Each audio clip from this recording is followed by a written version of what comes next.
এটা একটা পার্কের ঘটনা। পার্কের মধ্যে আমাদের আশেপাশে যেমন পার্কে দেখা যায় ভাঙাচোরা মূর্তি, সেগুলো যথারীতি রিপেয়ারের জন্য নিয়ে যাওয়া হয়। এই সময় কি হয়, ওই অঞ্চলটা চুরি হয় এবং কতগুলো চোর, দুটি চোর এসে পার্কে লুকোনোর চেষ্টা করে, পুলিশের তাড়া খায়। তো ওরা দেখে বেদিটা যখন খালি, বেদির ওপর একটা মূর্তি যে কোনো শেপ নিয়ে দাঁড়ায়। তো বারবার নানা লোকজন আসে, পার্কে যারা আসে তাদেরকে এড়িয়ে ওরা পালাতে চায় কিন্তু পারে না। এই হচ্ছে পুরো নাটকটা জুড়ে এই ধরনের কাজ চলতে থাকে। কতক্ষণে নাটকটা প্রায় 55 মিনিট। দ্বিতীয় কথা হচ্ছে নাটকটা কিভাবে আমরা উপস্থাপনা করছি। হ্যাঁ, এটা সাইলেন্ট থিয়েটার বলা যেতে পারে। হয়তো আমাদের কাজ দেখে অনেকে মনে করতে পারেন এটা এক ধরনের মাইন্ড, এটা অন্য কেন সংলাপ নেই, নানা প্রশ্ন আসতে পারে। কিন্তু একদম কমপ্লিট অর্থে এটা সাইলেন্ট থিয়েটার। কারণ এই থিয়েটারে হ্যাঁ, এই থিয়েটারে কোনো সংলাপের প্রয়োজনীয়তা আছে বলে আমরা মনে করি।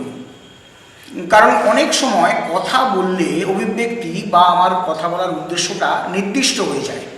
আমি যদি বলি তুমি কালকে বাড়ি যাবে বা তোমার লাল জামাটা সুন্দর, তাহলে নির্দিষ্ট হয়ে যায়। কিন্তু যদি কথা না বলি, শুধু অভিব্যক্তি থাকে, শারীরিক অভিনয়টা থাকে, সেক্ষেত্রে আমার দর্শকের কাছে পৌঁছানোর ব্যাপ্তিটা অনেক বেড়ে যায়।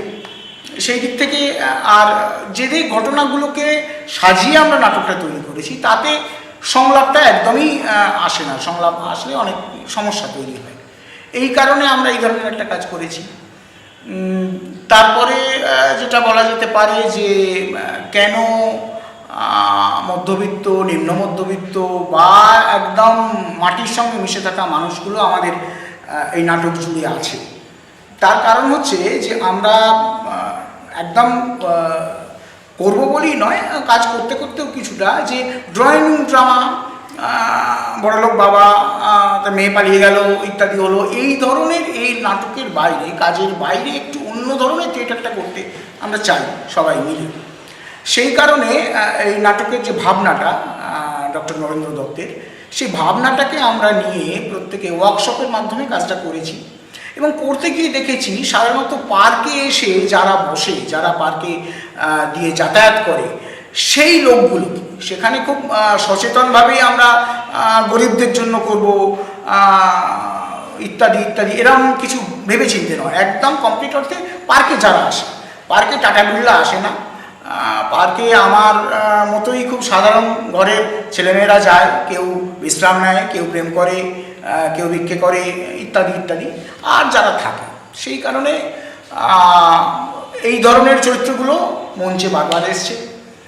আর সবশেষে আজকের দিনে দাঁড়িয়ে কেন এই ধরনের থিয়েটার, এই যে আমরা নানা মানুষকে বাইরের খোলস থেকে দেখে নানা রকম আমরা ভেবে নিই যে এই লোকটা পজিটিভ, এই লোকটা নেগেটিভ, এই লোকটা সাদা, এই লোকটা লাল, এই লোকটা নীল। কিন্তু এই নাট্য মুহূর্তগুলো আমাদের বারবার চোখে আঙুল দিয়ে দেখায় আমরা সাদা চোখে যেটা দেখি, যে দৃষ্টিভঙ্গি দিয়ে দেখি, যে যুক্তি দিয়ে ভাবি, সেগুলো আদপে কত ভুল। দুটো মানুষ তারা মুহূর্তে মুহূর্তে নিজেদের বদলায় এবং পার্কে আসা মানুষগুলো তাদের সঙ্গে কখনো কখনো একাত্ম হয়ে যায়, হয়ে গিয়ে তার থেকে আলাদা হতে পারে না। যে চোর, সে কখন যেন প্রেমিক হয়ে যায়, সে কখন যেন অন্য ব্যায়ামবীর হয়ে যায়। এবং এই সাধারণ চোখে দেখা যে মানুষগুলো, সেগুলো আমরা বদলে যাই, হিসেবগুলো কেমন যেন বদলে যায়। একমাত্র যাদের আমরা উন্মাদ পাগল বলি, তো সেই পাগল এসে একমাত্র চিনতে পারে এই দুনিয়াটায় আমরা সবাই পাগল। বরঞ্চ এই চোর দুটো যেন অন্য দৃষ্টিভঙ্গি দিয়ে দেখলে এরাই সার্থকভাবে মানুষ, এরা সমাজের নানা চ্যুতি বিচ্যুতিগুলো আঙুল দিয়ে দেখিয়ে দিচ্ছে। এইটা নিয়েই আমাদের নাটক মূর্তিমান। খুব নামজাদা বা নাম কম এমন অনেক প্রযোজনাতেই তারা হাউসফুল হচ্ছে কিনা, কটা শো পাচ্ছে, আমার সেই বিষয়ে বিচার্য নয়। কথা হচ্ছে যে ওই ধরনের নাটক, সামাজিক প্রেক্ষাপটের উপর গিমিক দেওয়া নাটক, কখনো ইতিহাসকে বিকৃত করে ওই সেই ঘরের মধ্যে ঢুকে পড়ছি, খুব বড় মাপের ভাবনা চিন্তাটা খুব কম হচ্ছে না বলা ভুল, কম হচ্ছে।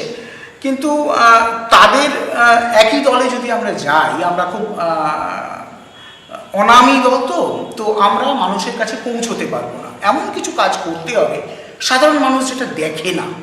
সাধারণ মানুষ এর আগে যার আস্বাদ খুব কম পেয়েছে, একদমই পায়নি বলবো না, এটা আমাদের একদম প্রথম প্রয়াস এরকম বলবো না, কিন্তু কম পেয়েছে, ঠিক সেই জায়গা থেকে আমরা এই ধরনের কাজ করার চেষ্টা করছি, একটু আনপ্যারাল, তাই তো না?